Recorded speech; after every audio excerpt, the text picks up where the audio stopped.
그게 안 되면 그냥 탈락하는 거야. 안녕하세요, 김진짜입니다. 자, 지난 시즌 은바페와 호날두가 자기가 뛰는 리그의 득점왕을 차지했어요. 근데 팀은 우승컵을 하나도 못 들었습니다. 과연 왜 그런 걸까요? 재밌는 게 레알은 은바페가 오기 직전 시즌에 리그랑 챔스를 다 먹었고 그 2년 전에도 리그랑 챔스를 다 먹었어요. 근데 은바페가 오자마자 귀신같이 무관을 했어. 물론 슈퍼컵을 우승하긴 했어요. 근데 그건 단판이니까. 그리고 공교롭게도 파리 생제르맹은 은바페가 나가자마자 그렇게 원하던 챔스를 먹고 트래블을 달성했어요. 범인이 누구지? 자, 그리고 호날두도 알나스르에 가서 111경기 99골이라는 어마어마한 득점 페이스를 이어가고 있지만 팀은 우승을 거의 못했어요. 2023년에 아랍 클럽 챔피언스컵 그거 하나 우승한 것 빼고는 리그, 구강컵, 아챔 이런 거 하나도 못 들었어. 여러분 너무 궁금하지 않으세요? 은바페, 호날두는 골을 그렇게 많이 넣었는데 왜 팀은 우승을 하지 못할까? 바로 들어갑니다. That's great. 수비를 안 해요. 자, 다들 아시다시피 은바페와 호날두는 수비를 열심히 하지 않습니다. 일단 수비 커버 범위가 작아요. 그러면 그 옆에 동료들이 원래 자기 커버 범위보다 더 많이 커버를 해야겠죠. 그럼 빨리 지치겠죠. 중요할 때 상대를 못 따라가죠. 그러면 또 그 옆에 동료들이 원래보다 더 많이 커버를 해야 돼요. 연쇄 작용이 일어나는 거예요. 결론적으로 은바페, 호날두 때문에 모든 동료들의 체력이 5분마다 5%씩 더 떨어져요. 자, 그리고 두 선수는 전방 압박도 제대로 하지 않습니다. 약간 하는 척만 해. 아예 안 하는 건 또 아닌데 빈틈이 많아. 심지어 호날두는 동료들이 한쪽으로 다 몰아놨을 때 요 볼이 반대로 못 가게끔 여기에만 서 있어주면 되는데 갑자기 혼자 튀어나가요. 그래서 이 볼이 반대로 가서 상대가 전진하게 만들어. 다른 동료들이 열심히 몰아놓은 거 말짱 도루묵 되는 거야. 아니 대체 호날두가 왜 이러냐고요? 몰라서 그러는 건 절대 아닐 거예요. 제 개인적인 추측은 쉴라고. 왜냐면 여기 서서 반대 못 가게 하잖아요. 그럼 패스가 이 뒤로 갈 거예요. 그럼 또 호날두가 열심히 뛰어가지고 이렇게 몰아줘야 돼요. 굉장히 힘들어. 그래서 제 생각에는 호날두가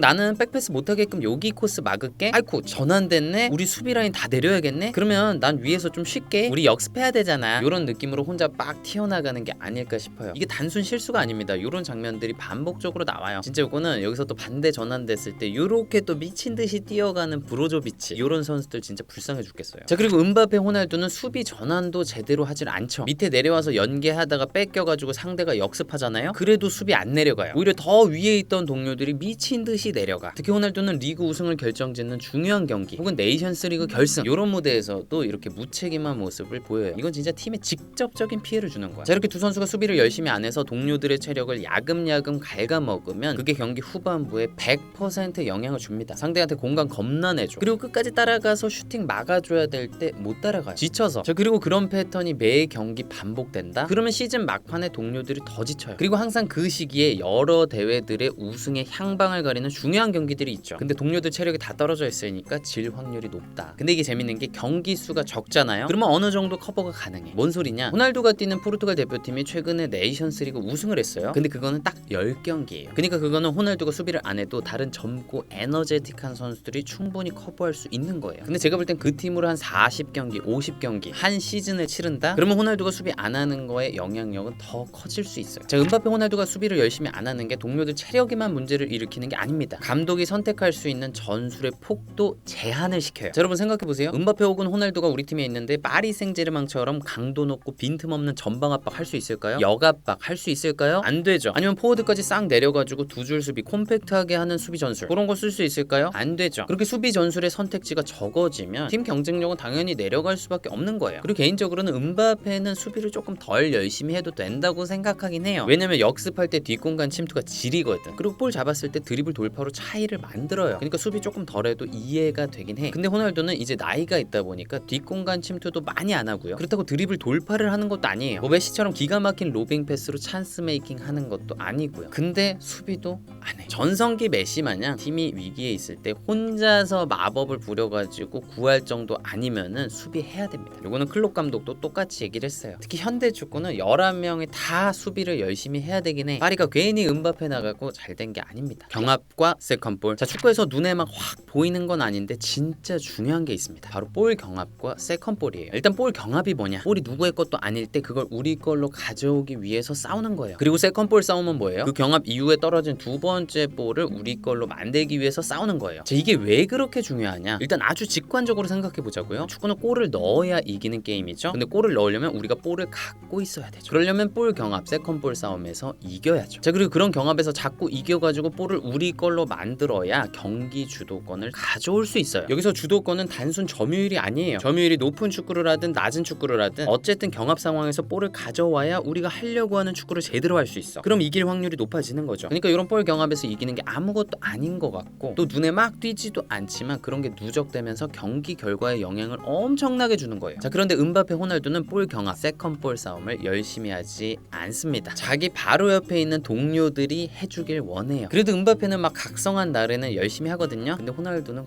거의 뭐 자, 두 선수가 이렇게 볼 경합에 소극적이다? 그러면 아무래도 상대한테 소유권을 많이 내주겠죠. 그러면 두 선수가 속한 팀은 수비를 해야 되는데 이 두 선수가 또 수비를 안 하죠. 그러면 또 다른 동료들한테 체력적, 멘탈적 데미지가 누적이 됩니다. 2018 러시아 월드컵 때 프랑스가 우승을 했었거든요. 근데 그때 올리비에 지루 선수가 골을 한 골도 못 넣었는데 우승의 1등 공신이다, 요런 평가를 받았었어요. 그게 왜 그랬냐? 볼 경합을 다 이겨줘요. 아무튼 볼이 그쪽으로 가면 우리 볼로 만들어줘. 그럼 거기서부터 프랑스의 공격이 시작돼. 근데 음바페, 호날두 두 선수는 그런 걸 열심히 안 해줘. 그런 게 쌓이고 쌓이면 팀이 우승과 점점 멀어질 수 있다. 공격 전술 제한. 자, 아까 음바페, 호날두가 팀의 수비 전술의 폭을 제한시킨다고 말씀드렸는데 공격 전술의 폭도 제한시킵니다. 왜 그러냐? 이 선수들이 선호하는 플레이 스타일이 너무나 명확하기 때문이에요. 감독 입장에서는 팀의 간판 스타이자 골잡이인 이 선수들이 최대한으로 활약할 수 있는 판을 짜지 않을 수가 없어요. 생각해보세요. 음바페 혹은 호날두가 우리 팀에 있는데 파리 생제르맹처럼 팀 전체가 유기적으로 스위칭하는 전술 쓸 수 있을까요? 과연 음바페, 호날두가 명확한 규율 하에, 약속 하에 정말 그래야 될 때 이렇게 스위칭을 할까? 또 만약에 거기서 볼을 뺏겼을 때 미친 듯이 내려가서 수비를 해줄까? 스위칭한 자리에서의 책임을 다 해주는 거, 그게 스위칭 전술의 핵심인데 그 선수들이 그렇게 할 수 있을까? 저는 절대 아니라고 생각합니다. 그러면 결국에는 이 두 선수의 수비 부담을 줄여주고 나머지 선수들이 더 커버하고 또 공격할 때는 그 선수들이 왼쪽으로 빠지고 싶을 때 빠지게 내버려 둬야 되고 나머지 선수들은 또 거기에 맞춰서 움직여주고, 그런 공격 전술밖에 쓸 수가 없는 거예요. 그러니까 아주 좋은 무기를 하나 갖는 건 너무 좋은데 그게 너무 좋다 보니까 팀 전체가 그걸 활용하는 쪽으로밖에 못 가는 거예요. 자, 그런 공격 전술을 쓰다 보면 음바페, 호날두한테는 득점이 몰리지만 다른 선수들의 능력은 100% 발휘가 안 될 수 있죠. 그러면 팀 경기력 자체는 조금 떨어질 수 있는 거예요. 그리고 시즌 막판에 우승의 향방을 결정짓는 중요한 경기 때는 상대가 더 빡세게 분석하고 준비하고 들어오죠. 그럼 그럴 때 음바페, 호날두가 버릇할 가능성이 높아지는 거예요. 근데 레알이나 알 나스르나 공격 전술의 폭, 수비 전술의 폭이 좁네? 그러면 지는 거죠. 팀 분열. 자, 두 선수의 다소 이기적인 태도는 팀의 미묘한 분열을 일으킵니다. 일단 선수들 사이에 거리감을 좀 만들 수 있어요. 자, 여러분들이 음바페, 호날두의 동료 선수라고 생각을 해보세요. 맨날 그들 대신에 여기저기 커버 엄청 다니는 거야. 그것도 뭐 원데이 투데이지 쭉 하다 보면 아무래도 불만이 생길 수밖에 없겠죠. 그러다 또 어떤 문제가 생기냐? 조금 급이 되는 선수는 아예 자기도 수비를 안 해버려요. 대표적으로 레알의 비니시우스, 원래 벤제마 아니면 벨링엄, 이런 선수들이랑 뛸 때는 수비 열심히 했거든요. 근데 음바페랑 같이 뛰면 수비를 열심히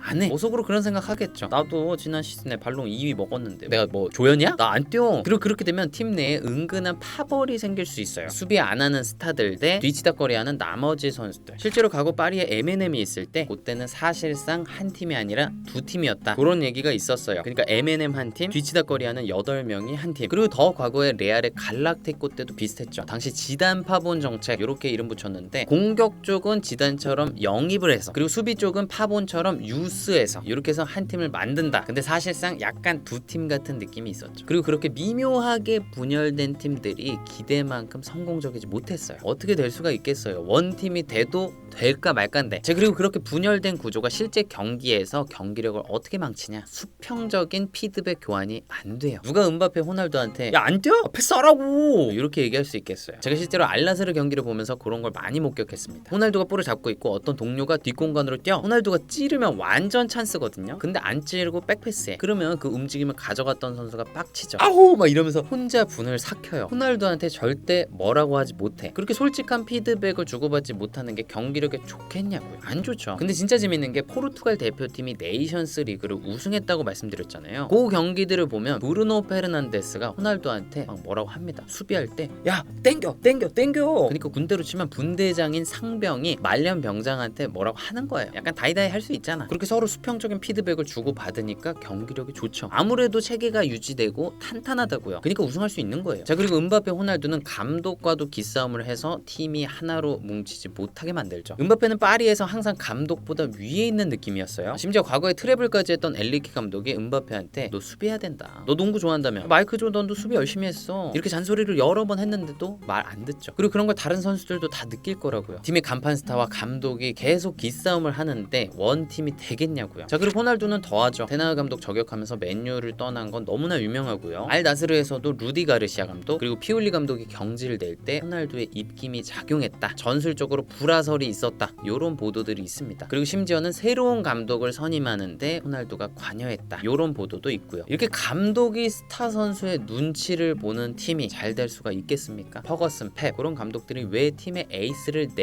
내보내면서까지 자기의 권위를 지키려고 했겠어요? 감독이 우스워지면 팀도 우스워지는 거예요. 그래서 요즘 감독들은 아예 선수를 영입하기 전부터 인성을 아주 꼼꼼하게 따져봐요. 분위기 흐릴 것 같은 선수는 애초에 데려오질 않는 거야. 아르테타가 그렇고 클롭이 그래요. 그리고 무리뉴 감독이 산초를 페네르바체로 데려오려고 하다가 아모린 감독하고 통화를 해봤는데 걔 조금 프로페셔널리즘이 좀 그렇다. 그런 소식을 들어서 철회했다. 이런 보도도 있고요. 아무튼 요즘 감독들이 선수의 인성을 엄청 중시하다 보니까 요즘 또 해버지 얘기가 많이 나오죠. 문제 안 일으키고 팀에 그렇게 묵묵히 헌신하는 선수가 요즘 어딨어요. 너무 소중하지. 네, 오늘 이렇게 음바페 호날두가 골을 많이 넣어도 팀이 우승하지 못하는 이유에 대해서 알아봤습니다. 물론 팀이 우승을 못한 게 절대 그 선수들 때문만은 아닐 거예요. 레알 같은 경우는 토니 크루스의 대체자를 구하지 못했고 주요 수비수들의 부상도 많았고요. 또 바르셀로나가 워낙 잘했잖아요. 또 알나스르 같은 경우도 수비 불안 문제가 있었고 경쟁 클럽들이 워낙 또 잘했어요. 하지만 개인적으로는 팀의 간판 스타가 팀의 전체적인 역학관계에 문제를 일으켰고 그 손실이 조금씩 누적되면서 우승을 못하게 된 것도 있다고 생각합니다. 그리고 그래서 파리 생제르맹이 구단 운영 방침을 확 바꾼 거라고 생각해요. 과거에 파리 어땠죠? 스타 중심이었어요. 근데 그걸로 결실을 못 맺으니까 젊고 성실하고 야망 있는 선수들로 시스템을 만들었죠. 그래서 성공했죠. 그래서 개인적으로는 다른 클럽들도 파리의 성공을 보고 스타 선수보다는 알짜배기 팀 플레이어를 영입하자 이런 생각을 하게 되지 않을까 싶기도 해요. 과연 두 선수가 다음 시즌에는 우승을 할 수 있을까요? 음바페 이번에 경기 보니까 압박 열심히 하던데 과연 그게 계속 지속될 수 있을지 궁금합니다. 그리고 알나스르에는 펠릭스, 코만까지 갔어요. 공격진이 화려한데 전체적인 수비력은 또 어떨지 궁금합니다. 네, 오늘은 여기까지입니다. 저는 또 다음 축구 컨텐츠에서 뵙겠습니다. 감사합니다.